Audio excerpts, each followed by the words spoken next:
നിങ്ങളുടെ ഇഷ്ട പരമ്പരകൾ എക്സ്ക്ലൂസീവായി സൺ നെക്സ്റ്റ് ആപ്പിലൂടെ തികച്ചും ഫ്രീ ആയി ഇപ്പോഴേ ആപ്പ് ഡൗൺലോഡ് ചെയ്യൂ.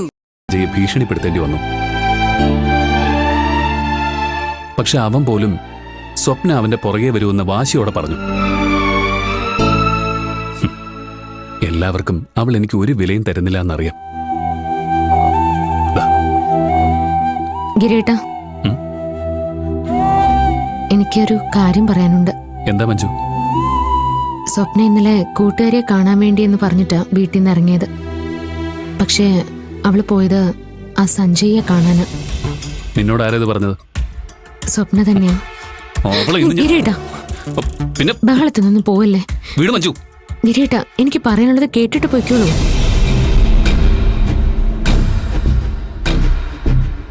ഇപ്പൊ ഈ വിഷയം എടുത്തിട്ട് ബഹളം വെച്ച അമ്മയ്ക്ക് ദേഷ്യം വരും. അവരുടെ മുമ്പിൽ നമ്മളായിരിക്കും കുറ്റക്കാര്. പിന്നെ അവള് ചെയ്യുന്നത് കണ്ടിട്ട് വെറുതെ നോക്കി നിൽക്കണം. അങ്ങനെ ഞാൻ പറഞ്ഞില്ലല്ലോ. എന്ത് ചെയ്യാനാണ് പോകുന്നതെങ്കിലും ഒരു മയത്തില് വേണം. നമ്മുടെ ഉദ്ദേശം സ്വപ്നയെ നന്നാക്കുകയാണ്, നോവിക്കല്ല. അവളെ തെറ്റുകാരിയാക്കി എല്ലാവരുടെ മുമ്പിൽ കാണിക്കുന്നതിൽ ഒരർത്ഥവുമില്ല. അവളുടെ അടുത്ത മയത്തിൽ വിഷയങ്ങൾ പലതവണ ഞാൻ അവതരിപ്പിച്ചു കഴിഞ്ഞു. ഇനിയും സമാധാനത്തിൽ സംസാരിച്ചിട്ട് ഒരു കാര്യമില്ല. ദേഷ്യപ്പെടേണ്ട സ്ഥലത്ത് അങ്ങനെ തന്നെ സംസാരിക്കണം. ഗിരീട്ടാ, ഗിരീട്ടാ, നിക്ക്. ഗിരീട്ടാ, നിക്ക്, ഞാൻ പറയട്ടെ. ഗിരീട്ടാ, ഗിരീട്ട് ബഹളം വെക്കില്ലേ. സൗമ്യമായിട്ട് സംസാരിച്ച കാര്യങ്ങൾ പറഞ്ഞ് മനസ്സിലാക്കാവുന്നതേ ഉള്ളൂ. ഇതുവരെ നമ്മൾ അങ്ങനെയല്ലേ ചെയ്തത്.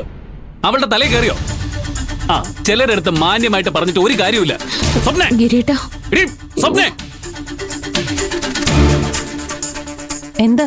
എന്താ വേണ്ടേ? നീ ഇന്ന് എവിടെയാ പോയത്?